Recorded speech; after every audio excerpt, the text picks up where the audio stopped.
A paz do Senhor, meus irmãos, como é que vai? Tudo bem? Tá tudo bem com você? Que a graça e a misericórdia do Senhor seja contigo, com a tua família. Estamos começando mais um subsídio da nossa Escola Bíblica Dominical, lição de adulto da CPAD, revista que é a revista usada pelas Assembleias de Deus. E nós queremos, mais uma vez, compartilhar a palavra do Senhor. Nós já estamos entrando na reta final de mais um trimestre, estamos já na lição de número 10. E neste subsídio nós iremos compartilhar esta lição muito importante, o avivamento na vida pessoal. Como é que está a tua vida pessoal? Está animado, está avivado, firme, fazendo a vontade de Deus, trabalhando, lendo a tua Bíblia, crescendo na graça e no conhecimento? Todo crente avivado segue desta forma. Então nós vamos compartilhar a palavra do Senhor e eu já chamo a sua atenção para o texto chamado texto áureo, o texto de ouro da nossa lição. E você, neste subsídio, eu espero contribuir de alguma forma para você que é professor, que ministra a cada domingo na sua igreja, na sala de aula, que possa ser uma bênção. E você que é aluno, que acompanha também aqui o nosso canal e nosso subsídio, que seja um incentivo para você continuar buscando conhecimento e crescendo na graça e no conhecimento do nosso Senhor e Salvador Jesus Cristo, tá certo? Nos ajude a distribuir esse vídeo para que muitos outros alunos e professores tenham esse subsídio presente a cada semana na sua vida, no seu ministério, enquanto professor e aluno da Escola Bíblica Dominical. Então, diz assim o texto áureo: porque a tua benignidade é melhor do que a vida, os meus lábios te louvarão, assim eu te bendirei enquanto viver, em teu nome levantarei as minhas mãos. Salmo 63, versículos 3 e 4. A verdade prática diz: a presença do Espírito Santo é uma realidade em todos os dias da vida de um crente avivado. Graças a Deus. A leitura bíblica em classe está nos Salmos, o número 63, Salmo número 63. Professor, não diga capítulo, tá? Ao se referir a Salmo, quando você for ler, não diga, vamos ler o capítulo 63. Os Salmos é uma coleção de hinos e orações. Capítulo é parte de uma história. Capítulo é parte de uma história. Então aqui é como se fosse... Nas Assembleias de Deus nós temos um hinário chamado Harpa Cristã. Tem o hino número 1, o número 2, o número 3, o número 15, o número 10, o número 600. E o livro dos Salmos, se a gente puder chamar de hinos, tudo bem, são 150 hinos. Aqui é o hino de número 63, versículos 1, primeiro até o 8. Ó Deus, tu és o meu Deus, de madrugada te buscarei, a minha alma tem sede de ti. A minha carne te deseja muito em uma terra seca e cansada, onde não há água, para ver a tua fortaleza e a tua glória, como te vi no santuário. Porque a tua benignidade é melhor do que a vida, os meus lábios te louvarão. Assim eu te bendirei enquanto viver. Em teu nome levantarei as minhas mãos. A minha alma se fartará como de tutano e de gordura, e a minha boca te louvará com alegres lábios. Quando me lembrar de ti na minha cama e meditar em ti nas vigílias da noite. Porque tu tens sido meu auxílio, jubiloso cantarei, refugiado à sombra das tuas asas. A minha alma te segue de perto, a tua destra me sustenta. Bom, nesta lição nós veremos que não há igreja avivada se não for formada por crentes avivados. Não dá certo. Diz assim, mas aquela determinada congregação, a igreja, tal lugar é uma igreja muito avivada. Porém, os crentes daquela igreja não são avivados. Isso não existe, certo? Só há avivamento eclesiástico se, primeiramente, houver avivamento na vida de cada crente, de cada membro da igreja, certo? Agora, o lembrete é que todo avivamento é marcado, veja só, pela busca fervorosa, oração constante, leitura e prática, não somente ler, mas praticar os ensinos da Bíblia Sagrada. E a palavra-chave desta lição é a palavra fervor. fervor. Todo crente avivado é um crente fervoroso. Diz-nos assim a introdução: é vontade de Deus que os crentes sejam espiritualmente avivados. Assim, estudaremos a respeito da importância do avivamento espiritual na vida diária do crente. Na vida diária do crente. A nossa vida é cheia de altos e baixos, e em algumas situações a gente fica triste, fica desanimado, às vezes até vai à casa de Deus, mas parece que a gente está distante, não está presente no culto. Isso é normal, isso não quer dizer que você não está avivado. Apenas está passando por um problema, mas logo isso vai passar e você continua no seu ânimo.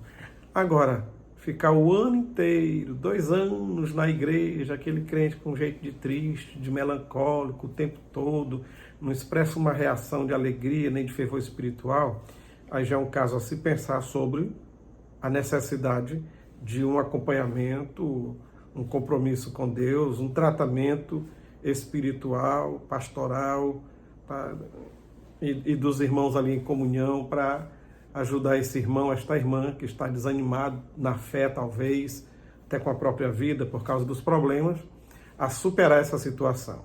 Certo? Muito bem. Mas nessa lição, o primeiro tópico fala sobre o avivamento na vida do salmista.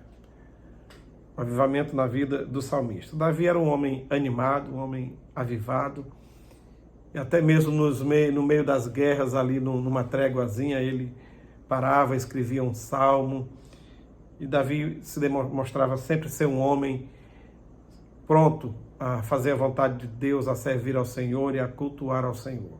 Ele não perdia tempo. Por isso que diz aqui no Salmo 63, versículo 1: a minha carne te deseja muito em uma terra seca e cansada, onde não há água. E a expressão que tem aqui no Salmo, que ele tem sede de Deus, é preciso ter cuidado na hora de falar sobre isso. O salmista tinha sede de Deus. Ele não tinha sede de salvação. Há uma diferença entre ter sede de salvação e ter sede de Deus. Quem tem sede de salvação é a alma do pecador que não se converteu a Cristo, que não tem certeza da sua salvação, que seu nome não está escrito no livro da vida. Então ele tem sede de salvação. Precisa preencher um vazio que tem na sua vida e que esse pecador vive procurando 1001 coisas, ideias e sei lá. Para preencher esse vazio, talvez em viagens, em festas, em noitadas, em baladas, em jogos e tudo mais. E vive sempre gastando o seu dinheiro e procurando novidades, mais novidades para preencher um vazio na sua vida. E não consegue, porque lá dentro dele tem uma alma, e essa alma está dizendo para esse corpo, mostrando aqui fora, que lá dentro ela está com fome, está com sede de salvação. Mas ter sede de Deus é diferente? E muito. Quem é que tem sede de salvação? Quem não tem salvação. Quem é que tem sede de Deus? Quem tem salvação. O salvo tem sede de Deus. E qual a diferença? A diferença é que ter fome ou sede de Deus é alguém que já vive com Deus, que já está salvo e que tem saúde espiritual. Quando a pessoa não tem saúde espiritual, ele não tem apetite. Vê a comida, olha com cara feia, está com fome, o estômago está dizendo que ele está precisando comer, mas por não ter saúde, ele olha para a comida, prova um pouquinho e tudo, e vai perdendo peso, vai ficando desanimado, porque não se alimenta bem. E por que não se alimenta bem? Exatamente porque não está com boa saúde. Quem tem boa saúde tem apetite, come e repete, é uma bênção. Assim, a alma do pecador, ela tem primeiramente sede de salvação. Uma vez que já adquiriu a salvação e tem saúde espiritual, aí tem sede de Deus. Como assim? Não abusa de Deus. Quer sempre estar na presença de Deus, na casa de Deus, adorando a Deus, servindo a Deus, andando com Deus, vivendo com Deus. Tem sede de Deus. Não quer ficar longe de Deus, não quer ficar distante de Deus. É o caso do salmista. Ele tinha uma vida espiritualmente avivada e por isso ele tinha sede de Deus. mas não tinha sede de salvação, porque essa ele já estava presente na sua vida, certo? Seguindo aqui, no subtópico 2 do primeiro tópico, contemplando e bendizendo o Senhor. O salmista também tinha anseio em ver a fortaleza e a glória de Deus, como ele pôde contemplar no santuário. No Salmo 63:4, podemos observar, eu vou até repetir, nós já lemos, mas eu vou repetir: assim eu te bendirei enquanto viver, e em teu nome levantarei as minhas mãos. A gente vê aqui ele mostrando toda a animosidade, toda a alegria para servir ao Senhor, todo o ânimo para servir a Deus. E fala até de levantar as mãos. Hoje em dia, nos cultos, é uma luta para alguém expressar sua gratidão, seu louvor, levantando suas mãos na presença de Deus e tudo. Parece que a pessoa vai para o culto com 2 pesos de 5 ou de 10 quilos em cada mão e tudo. É a dificuldade para expressar corporalmente a alegria de estar na casa de Deus. Fica ali paralisado igual uma múmia. No máximo faz assim: glória a Deus, aleluia. E olhe lá.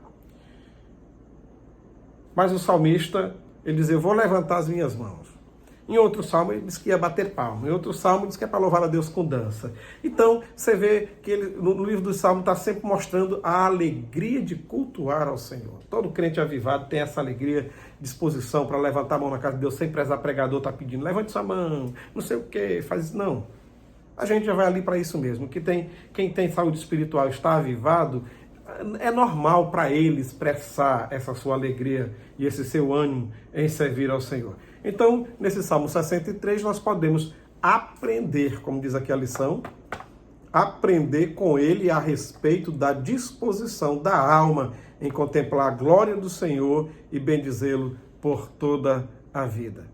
É a alegria de estar na casa de Deus. Olha, sendo assim, podemos entender que o crente avivado, ele congrega com prazer. E aos cultos, e à casa de Deus, e à escola dominical, não é sacrifício. Não é sacrifício, não. Eu vou porque acostumei com a rotina. Não é rotina, não. Para o crente avivado, congregar, ir à casa de Deus, estar em comunhão com os irmãos, cultuar, cantar no coral, contribuir, fazer o que for preciso no culto, ele faz isso com alegria, com prazer. Por isso que em outro salmo está escrito: alegrei quando me disseram, vamos à casa do Senhor. Crente avivado é dessa forma que vive e é assim que age, certo? No segundo tópico fala sobre o avivamento espiritual do crente. No primeiro subtópico diz: reservando uma agenda de piedade. Deus deu 24 horas para todo mundo. E tem pessoas que têm 20 lojas para tomar conta, não sei quantos funcionários, 1001 ocupações e ainda a família e dá conta. Tem pessoas que ele é simplesmente um empregado que cumpre horário, sai no horário certinho, vai para casa e não consegue nada. Não consegue orar, não consegue ler a Bíblia, não consegue congregar, não consegue ler a sua revista da escola dominical. E já outro ali tem várias lojas, tem vários funcionários, tem várias ocupações, tem várias preocupações, tem criança pequena, dá conta de tudo isso, vai para a igreja, serve ao Senhor, às vezes ainda é obreiro, às vezes ainda ensaia no coral, canta e tudo. Qual a diferença se todo mundo tem 24 horas? Deus deu para todo mundo o mesmo tempo. A diferença é que uns estão reservando na sua agenda tempo para Deus. Tempo para Deus. E a gente precisa fazer isso. Você e eu temos que ter tempo para Deus. E as redes sociais estão aí, como uma prova de que no dia da prestação de contas, ninguém vai ter a desculpa de dizer que não teve tempo para Deus, que não teve tempo para a Bíblia, que não teve tempo para a oração. O próprio aparelhinho da gente diz assim: essa semana você passou tantos % a mais de tempo navegando.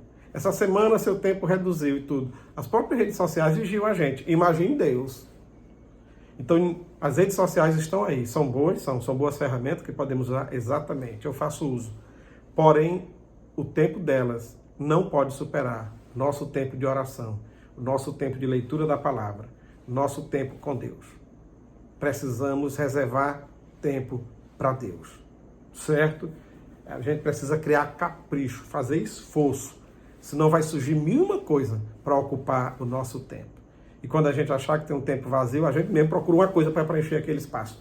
e a gente nunca lembra que, em primeiro lugar, o reino de Deus, a vontade de Deus, a devoção a Deus, a nossa oração.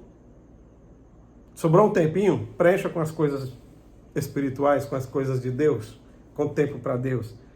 Quem vai usufruir do benefício é a gente mesmo.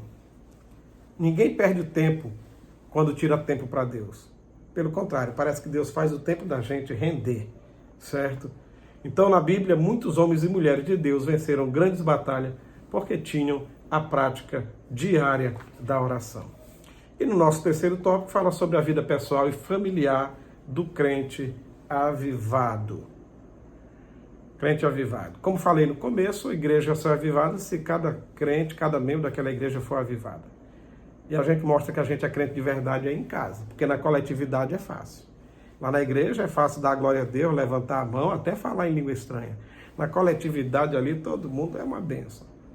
Demonstramos mesmo que somos avivados e crente de verdade é em casa. Em casa não tem máscara, os filhos sabem quem a gente é.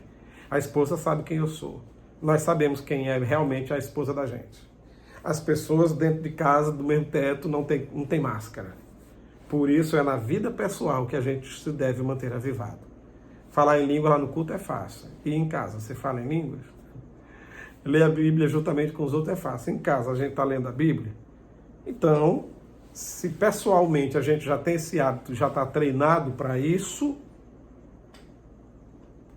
na coletividade será mais fácil ainda. E a gente precisa vigiar a nossa vida conjugal. Vida conjugal. Casal orar junto, certo? Ler a palavra. É bom, mas também demonstrar carinho e afeto. Tem casais que nunca demonstram carinho e afeto diante dos filhos, só de porta trancada no quarto. Eu estou falando de carinho e afeto, um beijo, um abraço, um cheiro. As crianças veem os pais brigando, batendo boca, mas não vê os dois se beijando, porque na hora de beijar só se beija escondido. Que nossos filhos vejam o nosso carinho, os casais carinhosamente, falando um com o outro carinhosamente, beijando um ao outro, fazendo um afago, certo? Eles precisam ver isso. E no relacionamento com os filhos, do mesmo modo. Não vou me alongar porque nós temos aí um próximo trimestre todinho só para falar sobre família. Próximo trimestre muito abençoado já está chegando aí com lições importantíssimas sobre relacionamento familiar e relacionamento com Deus, tá? Mas aí os efeitos do avivamento na vida pessoal. Quais são? Principalmente temos 3 aqui. O crente avivado é alegre, o crente avivado não teme a morte e o crente avivado é santo, vive em santidade. Aí, o crente avivado é alegre? Exatamente. E não tem tristeza? Tem. Tem, nós somos humanos, estamos no mundo, estamos na terra ainda. Nós não estamos no céu do paraíso ainda não. Então aqui nós ainda estamos sujeitos a tristezas e problemas e dificuldades. Mas o crente alegre no meio disso tudo? Exatamente. Há uma música secular que a letra diz assim: que felicidade não existe. O que existem são momentos felizes. Essa é uma música secular, antiga, até tem alguns anos. Felicidade não existe. O que existe são momentos felizes. Mas isso é lá no mundo sem Deus. Para você que já nasceu de novo, a conversa é outra. Não existe tristeza. Existem momentos tristes. Tá? Para nós aqui é diferente. Não existe tristeza na vida do crente avivado. Existem momentos tristes porque estamos no mundo. Mas aí esse momento passa e a alegria continua. Porque temos a alegria da salvação, do perdão dos pecados, do nome escrito no livro da vida. E Jesus disse, por um momento vocês vão ficar tristes, mas depois vocês terão uma alegria que ninguém jamais poderá tirar. E o crente avivado tem sim esta alegria, certo? Quando diz que não teme a morte, não quer dizer que pode me matar. Não, não é assim, não vamos exagerar. O crente não teme a morte, embora não queira morrer. Eu mesmo estou esperando que Jesus venha buscar a igreja hoje, então daqui só serei transformado, não precisarei morrer. Mas se tiver que morrer, amém. Estou com o nome no livro da vida, estou tranquilo. Mas se o sujeito chegar ali querendo me matar, me esfaquear ainda, não, eu vou correr. Ora, mas corro na hora, mas se puder correr, eu corro. Eu tenho certeza da minha salvação, não temo a morte, mas por que eu vou vacilar? É diferente de você estar passando por isso por causa da sua fé. É diferente, nega Jesus e tal. Agora, se eu puder correr para não morrer, Corro. Mas, rapaz, vou morrer de graça? Então eu não quero morrer. Mas tem medo da morte? Não. Tenho medo de sofrer, tenho medo de injustiça e dessas coisas. Mas se meu coração parar nesse momento e eu cair no chão durinho, amém, estou tranquilo. Não temo a morte. Certo? Agora, aí é outra coisa. O crente avivado também é santo. Aí não tem como, né? Dizer, mas é avivado. Mas pensa, mente. Mas aquele irmão é avivado, fala em língua. Mas é sem vergonha que só. Rapaz, mas aquela irmãzinha cheia do poder de Deus, rodopia na igreja e tal. Mas pensa na mulher fuxiqueira. Não dá certo, não existe não. São apenas demonstração de emoções e sensacionalismo na igreja, mas não é avivamento não. Crente avivado é santo. Avivamento combina com santidade, não com pecaminosidade. Certo? Não tem esse negócio de ser santo, mas é isso e aquilo outro. Não, Senhor. É santo, pois é santo. Então, está avivado? Tá. Está avivado por quê? Porque tem uma vida de santidade. Essas duas coisas não se separam. Andam de mãos dadas. Santidade e avivamento. Tá bom? É isso aí. Essa é a nossa lição. E espero que você tenha uma lição muito proveitosa e enriquecedora neste próximo domingo. Agora, dia 5 de março, a nossa lição de número 10.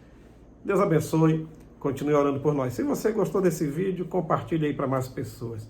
Se não gostou, compartilhe assim mesmo e faça com que chegue a mais outros irmãos, professores e alunos da Escola Dominical. Nosso abraço, nossa paz do Senhor, que a sua lição seja muito proveitosa e produtiva. Um abraço, até o nosso próximo subsídio, se Deus quiser.